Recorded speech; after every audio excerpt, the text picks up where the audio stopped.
are we doing? All right, doing good, feeling good? All right, we got 3 comics left. We can do it, all right? Great. Coming up next, this guy, he's a great friend of mine, a great friend of the theaters. He is hilarious. He's an amazing improviser, an awesome filmmaker. Please put your hands together for Judd Cherry!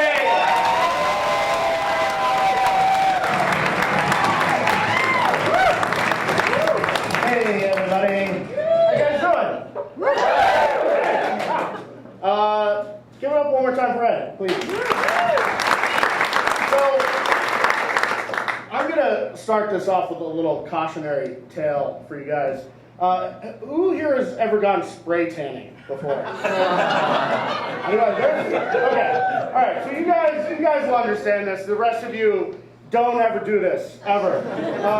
A buddy of mine convinced me that I should go spray tanning. I burn really easily, so that's not an option for me.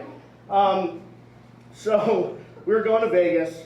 I decided I was going to get a spray tan because that would look cool in Vegas, right? And I go to this spray tan place, and I think there's a rule, by the way, that if you work at a spray tan salon, you have to be hot, 19, and have a name like Briffany.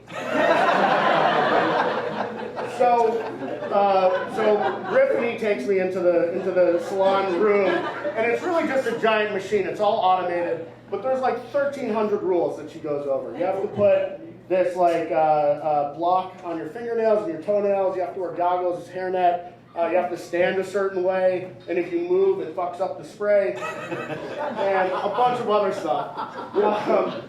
I'm Jewish, and I worry about stuff. So my first concern, which I vocalized to her, was, Tiffany, do I need to hold my breath? Do I need to worry about the actual spray? Because I'm wearing goggles, I'm wearing a hair, I have to cover my nails, for Christ's sake. What about my lungs? Are those a thing? And she looks at me and she goes, I'm sure you'll be fine. And walks out of the room! And left me there! So, I was faced with the conundrum. Do I go through with this, or do I leave? But part of me was like, try it, it'll work. So I did. So I got in the machine, and I hit the button, and I was like, I'm going to hold my breath just to be safe. Now, what Brittany did not tell me is that is the location of where the spray tan hits you when it starts. It counts down 10, 9, 8, and I'm ready for it. It hits 0 and shoots directly into my balls. And it's not like a nice warm blast. It is freezing cold. And as we all know, when you get hit with something icy, the first thing you do is you take a sharp breath in. So I get hit with this, the spray tan machine immediately goes up to my face, and I go, all the tan that's supposed to be on my body into my face. And I started freaking out on the inside. But not freaking out enough to leave the booth. I turned around so that I got an even tan all over my body.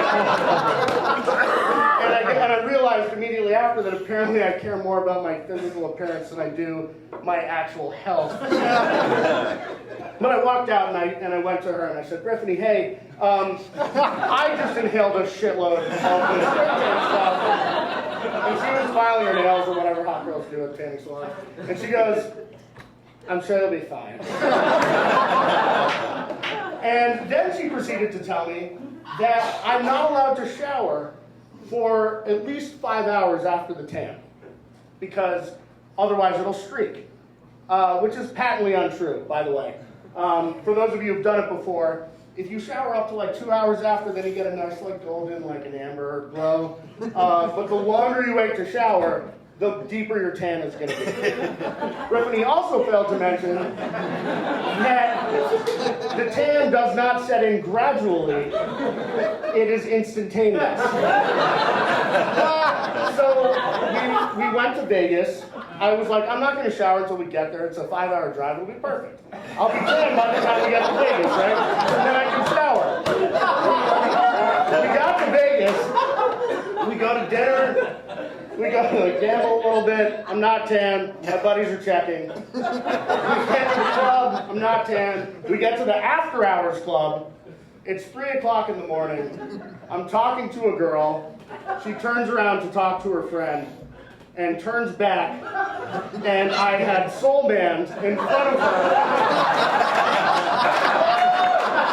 Needless to say, she couldn't handle it. I did not take that girl home, and my buddies obviously did not think it was unamusing at all. It was unintentional, I'll tell you that much. So take that as a cautionary tale, unless you really want to be like C. Thomas Howell in that movie and gain the Harvard admissions board. Thank you guys. That's my time.